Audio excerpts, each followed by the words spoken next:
Welcome to True House Stories. Good evening and good afternoon, wherever you are in the world. I am Lenny Fontana, coming out of New York City each and every week live for you on the dial. This week, we scour the earth always, and I love the UK. I love the UK for a few reasons. Number one, I've always enjoyed everyone that is part of our music industry because they're so passionate and they know everything about what everybody else is doing. They're so well educated and well up on music because record buying and searching for music was always a big thing with a lot of people in the UK.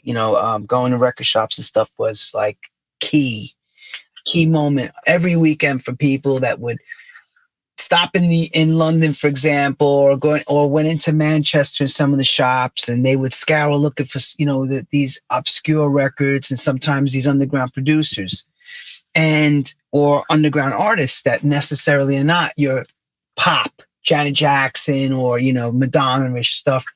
And the same goes with our house music stuff. There is different genres of house music, as we know. You got that EDM-ish stuff, electronic, and then you have house, and then you have different genres, soulful or, vocal house or African style house. And this happens to be a soulful. Today, I'm going to talk about more of a soulful house moment. And I like to welcome in our soulful house genre, one of the best I know in the game, Mr. Richard Earnshaw from the London, England, United Kingdom. Richard, how are you, brother? I'm good, thank you. How's it going? Pretty good, thank you. And thank you for having me.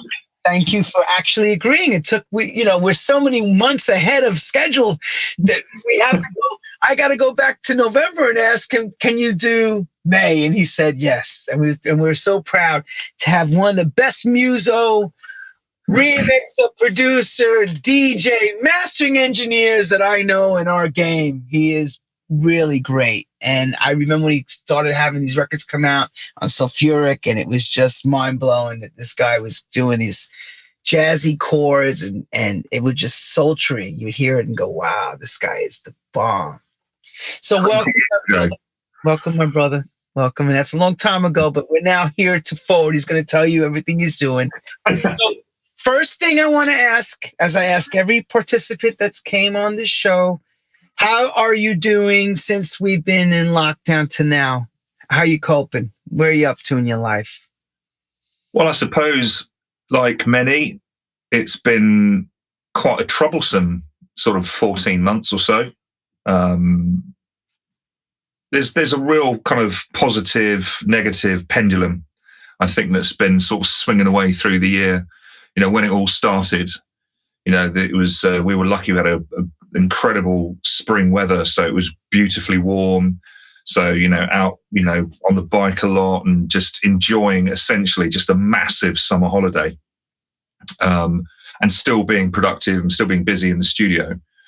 But obviously, there's no live performance of any description, and eventually you start to kind of you start to miss it.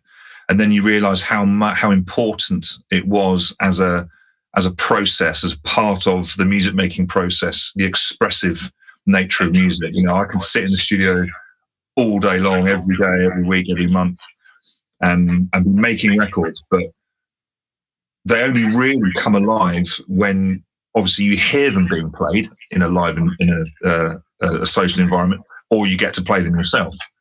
That was obviously taken away, and then you start to realize how much of a coping mechanism all of that is for just the whole bigger picture. I mean, I'm a parent of two little rascal boys who are getting bigger and rowdier and noisier by the day.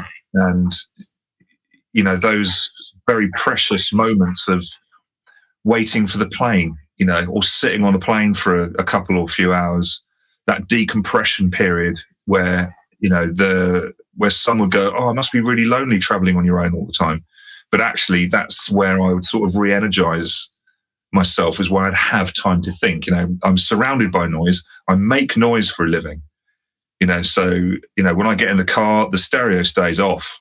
When I'm out on the bike, there's no ear pods or anything like that. When I'm at the gym, it's quiet. I don't need a playlist to kind of G me up on whatever I'm doing. I just want and need silence. And I started to realize how important that part of the travel part was in terms of me getting to the other end, doing my job, having it again on the way back, and being able to walk in through the front door and go, okay, I'm ready for it. Let's go. Right. It's like a reset, right? Yeah, it is. It's a massive reset. Obviously for some, for everybody, I suppose, in varying degrees of severity, the financial part of it was obviously difficult to manage as well.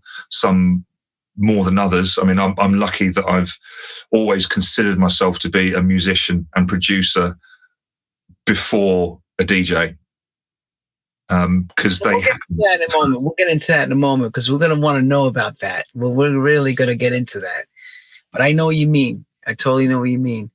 So yeah, I was lucky. I could just carry on working really and just do my thing. And nothing really ever changed as far as the home setup went, right? No, nothing really changed. And we live in a beautiful part of the country as well. We actually, I'm sorry to disappoint, not in London, okay. But live on the south coast. And it's by the sea. We're surrounded by countryside. It's very, very chilled.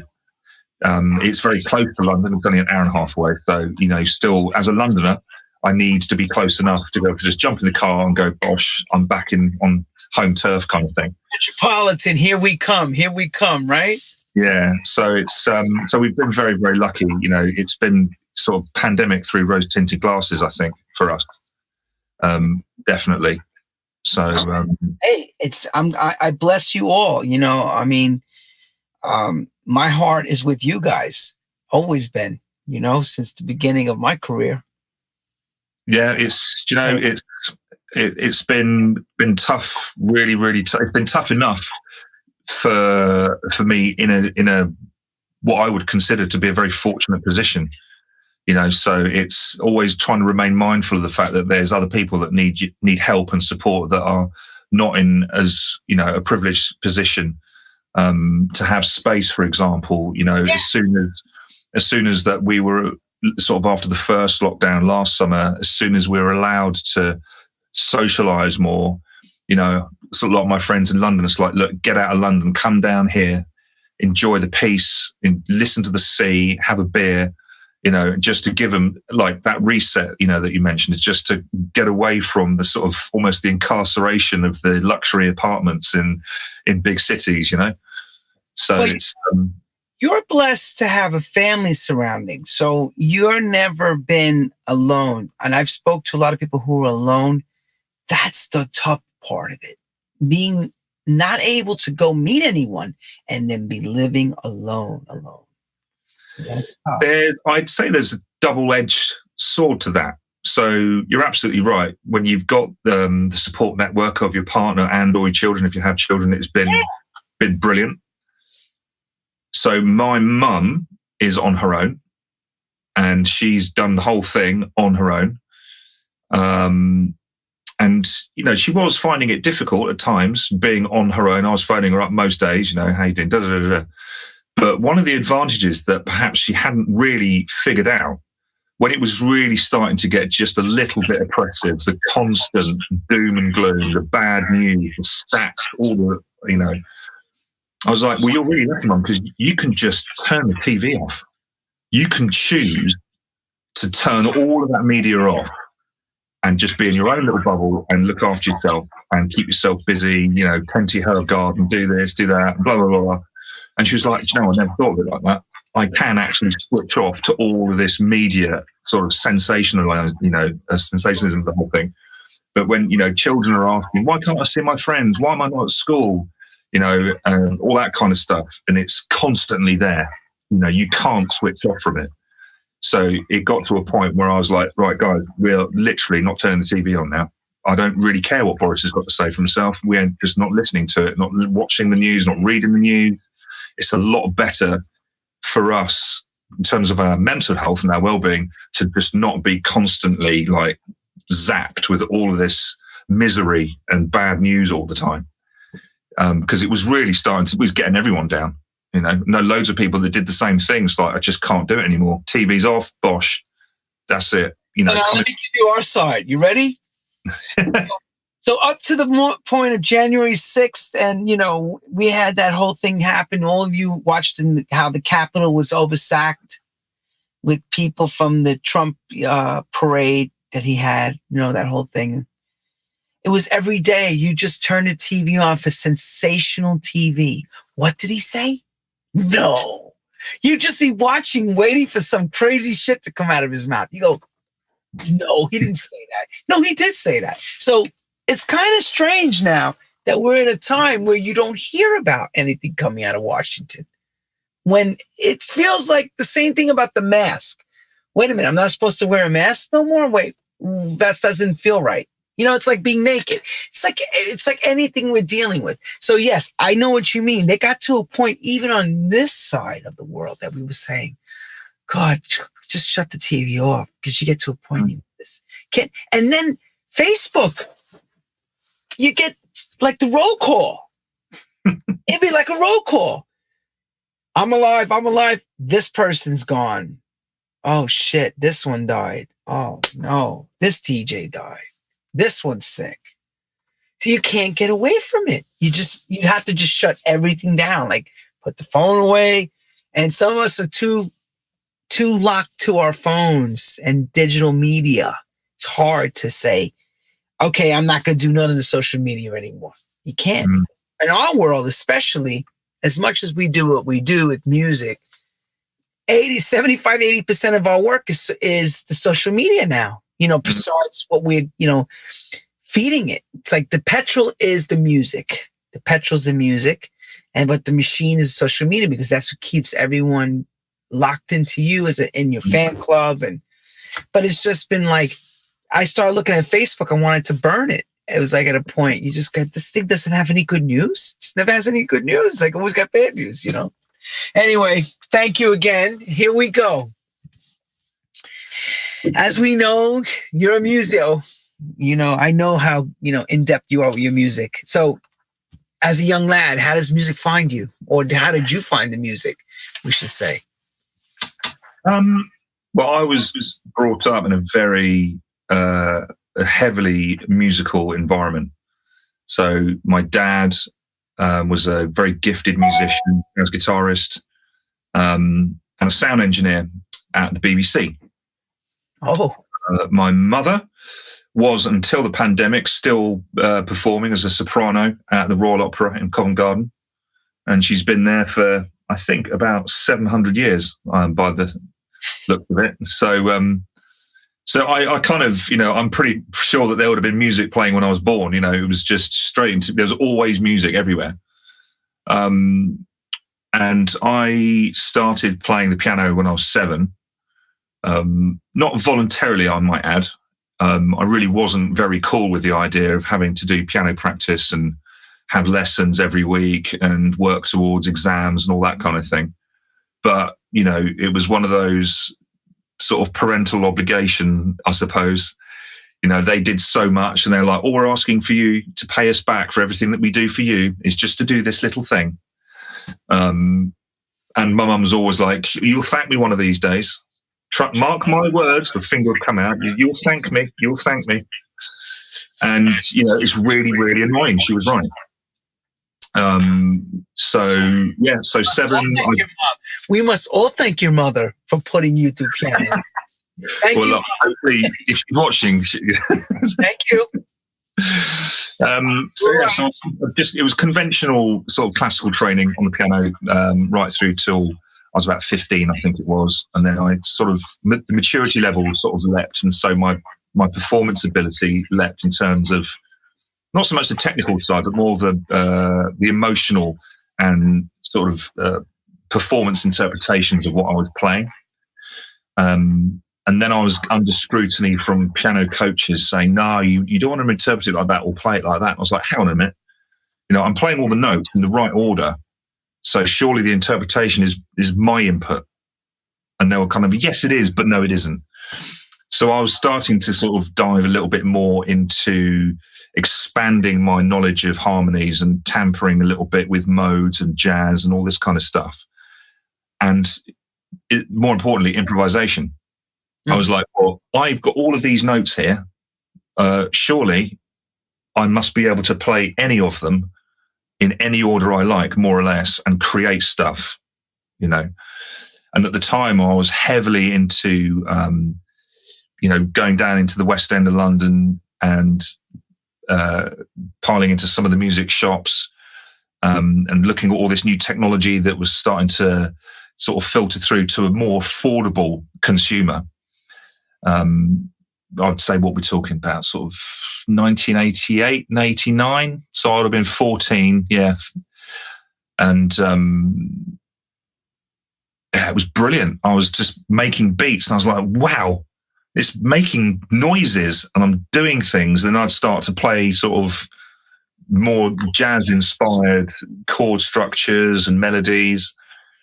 And I had no idea what I was doing. I mean, I didn't even know that the music that was starting to sort of ferment itself within me was what we know, or was known then as both garage and soulful house. You know, it was like, I didn't know anything about that scene. I didn't even know you could earn a living out of it.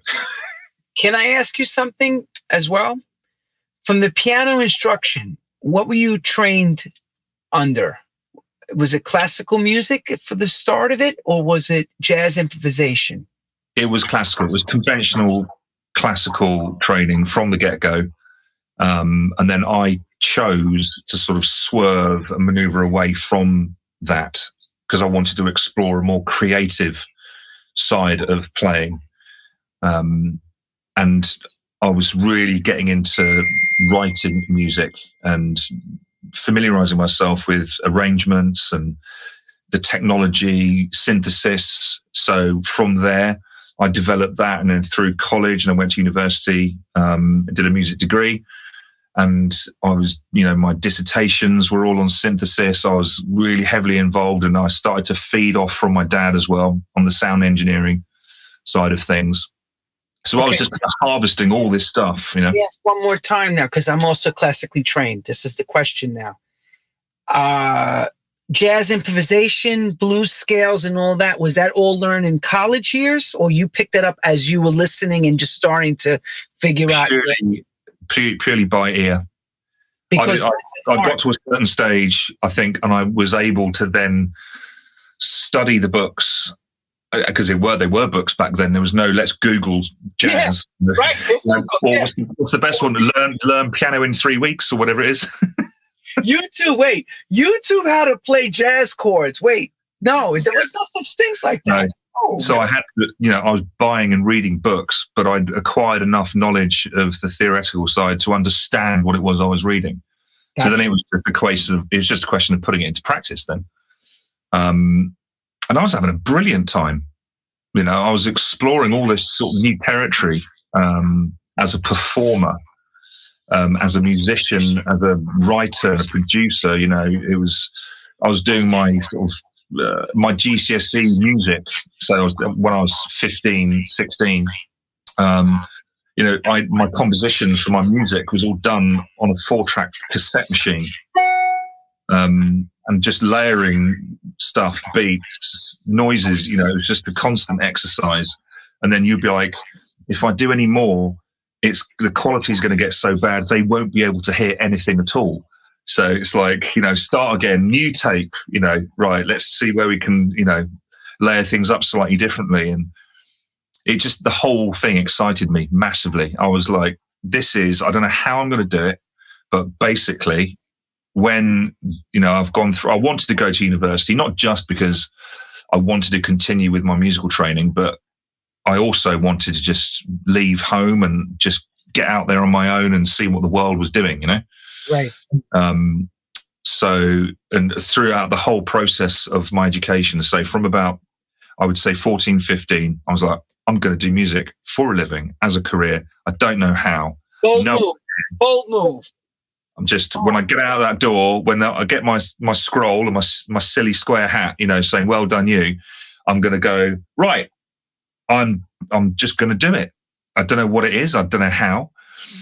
And it was at university that I met my friend Mark Horwood, who, with a guy called, who goes by the name of Sir Piers, the three of us basically started Fusion Groove Orchestra.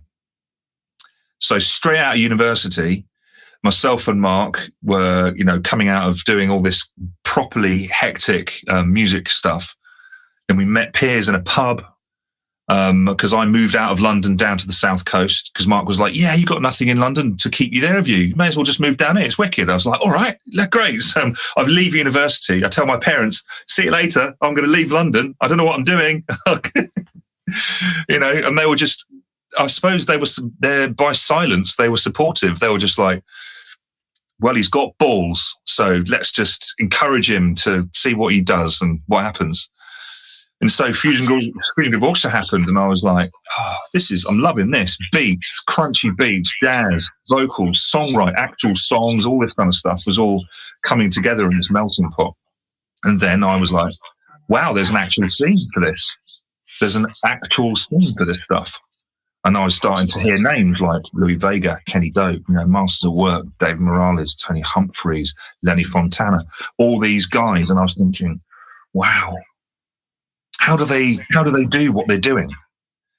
And then one thing led to another. And I wish I'd saved it to this day, actually, my answer phone message on my old mobile phone from Brian Tappert, because I sent him a DAT via FedEx of the People Are People.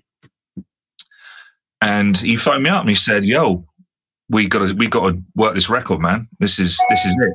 And I was like, who's Brian Tappert? So I was like, trying to find out who this bloke was. And it's like Urban Blues Project. Who are they? Kleptomaniacs. So I think I've heard of them, and then I was really just finding stuff out as I was going along in a, sort of quite naive, coming out of uni with this so-called brilliant music degree from the University of London, but literally had no idea what I was doing.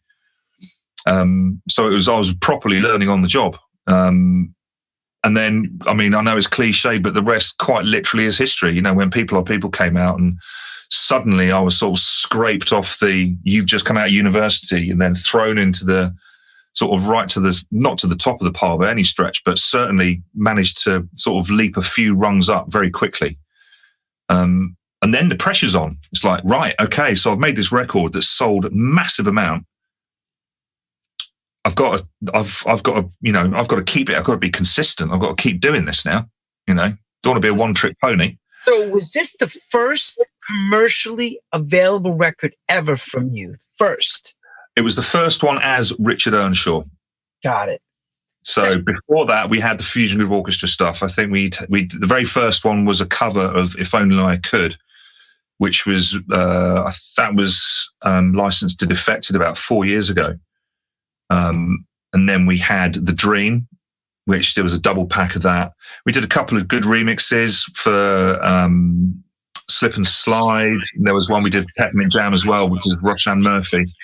What was the track called now? Oh, I've had a total brain clot. It'll come back. Is that the one with Boris Dlugosch? Boris Dlugosch, yeah. Positiva. Yeah, I remember that. So, it was, there were noises being made, and okay. So let's get deep and dirty now. Okay. Technical speaking, at the time when you started, first keyboards you had at that time, if you remember. I still have it here, my very first synthesizer that I bought for myself in 1994. Which one is that? Well, I'll show you. Turn it for the people at home. Okay, so it is this one here. It's the Yamaha SY85. FM synthesis.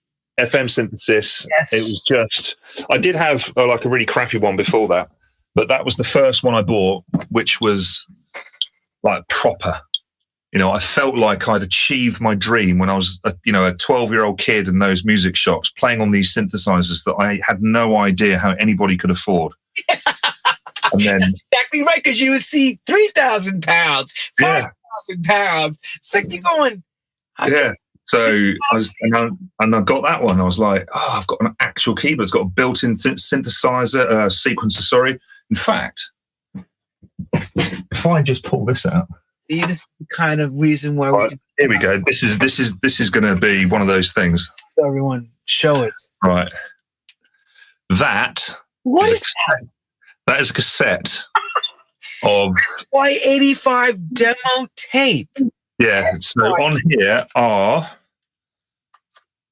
5 tracks. They've even got titles. Oh, where we go? There we go. Aura, Evolver, Highland Mist, Vision of Hope, Got the Groove. So on there, these are the first ever things that I wrote on that keyboard With the in 1994. With the internal sequencer all on board. All on the inboard sequencer. I've got other tapes here. I've even got. I haven't listened to this for ages, but look, this is basically some Fusion Groove Orchestra demos on here. Fusion Groove Orchestra. Check that out, everybody. Cassettes. You know what that is, people? Analog tape. Cassettes. That was the very first thing I committed to any form of media, which would have been 1989. That was my GCSE composition for my exam on a 4-track. I've got it all. It's all up here. Tapes and tapes and tapes of stuff, which I should probably... Well, I am in the process of redigitizing them, so I've got them all in Pro Tools, but I bet you there's some samples in there that I can sample my own self from 30 years ago. In your former self. But here's the question for those that understand at home. What does that mean, onboard sequencer and 8-track? Because we have people that are laymen, they don't really know what we're talking about. Can you quickly break that down to it? Well, the onboard sequencing was all done in it was like a step sequencer. So they do exist now. I see that Native Instruments have just brought out the new Machine Plus, which is a standalone unit. So it's not just a controller. It has its own inboard processing, step sequencing, and all that kind of stuff. So it is an incredibly tricky and laborious way of making music, is how I can put it. You totally. When you compare it to, I don't use Ableton, but I have. And the fact that you can just have a folder full of loops and samples and noises and bits and pieces, and you can just drag and drop, and the algorithms are so good. It's just we'll tempo match that. You can, even my son made a record on the iPad GarageBand. Really? In a couple of hours. He's like, Daddy, I've made this. He's like 10 years old, 11 years old at the time. And I was like, dude, that needs a top line, and that is a cracking little tune.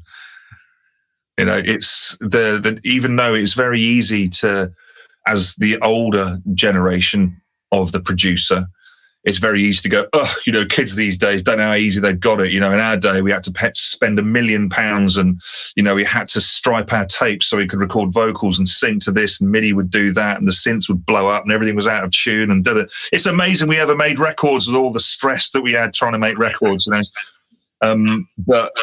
But at the same time, a 10-year-old can grab an iPad and go, hey, I'm being creative. What do you reckon to that? So I think that the pros almost certainly outweigh the cons of the ease of making music, because, whatever you put into the easy process of making music on whatever platform you're using, what comes out the other end, it goes in crap, it's coming out crap. It's as simple as that. Sure, but here's the difference of back then to now. In order to work in a room, you had to know what you were doing and understand the gear that you were working on.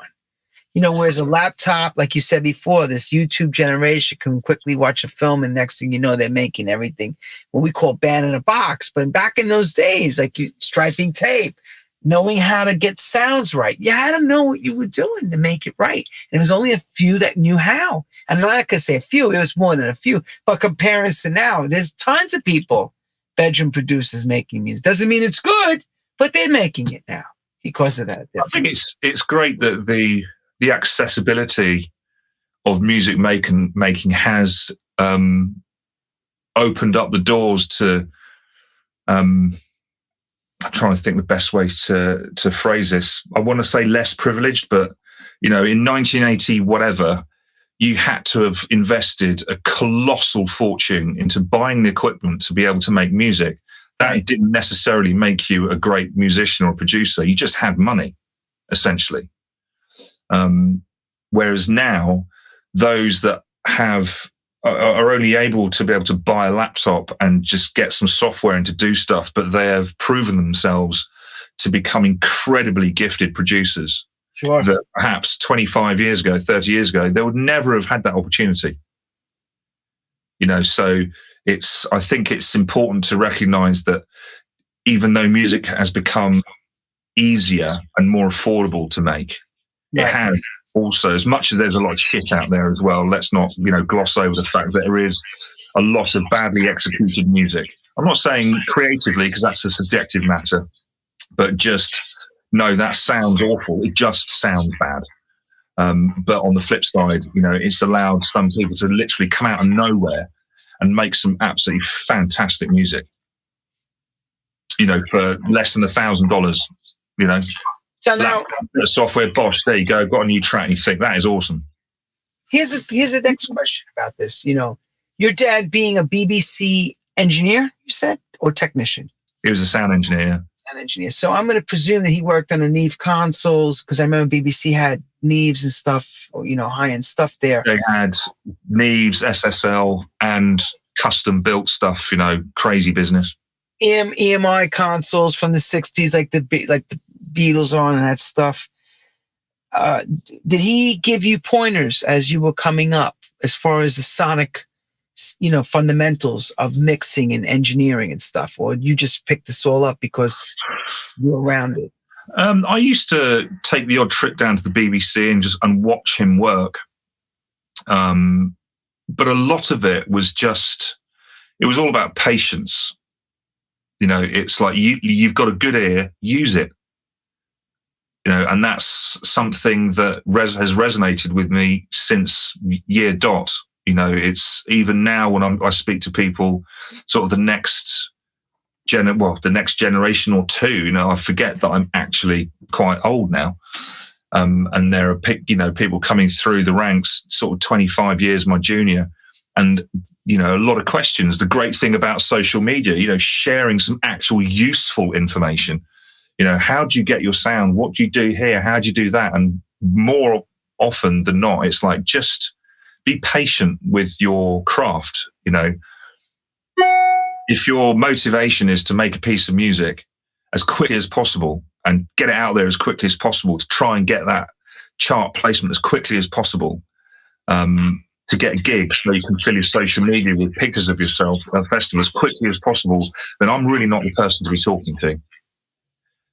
There are many other people far more better qualified than I to help you and guide you through that process. For me, it's like, take time, don't be afraid if the mix isn't quite sounding right, to just drop all the faders back, start again. But here's the deal, bro. How do you like this when people say, well, I did that whole record in a day? And I'm like, I don't know if that's possible. Hearing some of these records, do everything in a day. Not an instrumental. I'm talking about writing a song, the vocalist comes in, they program the whole thing. You're like, and within a few hours? They never say a day, a few hours. I'm like, I think the fastest track that I've ever done from start to finish in terms of the creative process, notwithstanding the mix, and etc., I think is probably 4.5 hours, 5 hours, from laying down the first kick drum. And I've got the idea. I've probably been thinking about the idea before I've even got into the studio, because that's often what I'll do when I'm out on the trails, on the bike, whatever. I'm thinking about certain projects and how I'm going to approach them. So when I actually sit down in the chair, within the space of an hour, I've got just a basic kick snare hat, and I've got some musical ideas, and I'm starting to sort of develop those. I tend to work in a way that, especially if I'm working with a vocal, I liked, before I started getting into the nooks and crannies of how it's going to ultimately turn out, arrangement is always the first thing that I approach.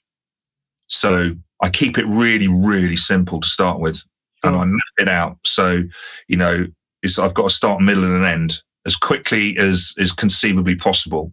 And then once I've got that, and I'm like, okay, well, if the arrangements sound, the rest of it is basically like filling in the gaps in the ways that I know that I want to do that. Whereas I know that some people might produce a record whereby they run like a 32-bar loop, and they then get the track, and it's like there's the vibe, and then it's more of a subtractive arrangement from there on in. They'll just kind of strip it down, build it up.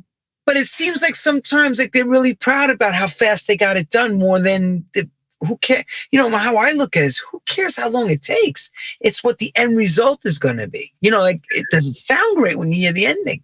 If it's I'm a procrastinator.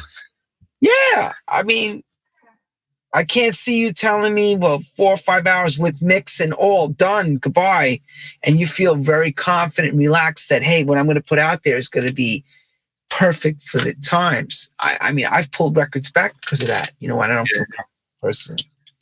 No, I think a lot of people that have this sort of idea of having to get music done quickly is because the environment that the music eventually ends up in is moving so quickly.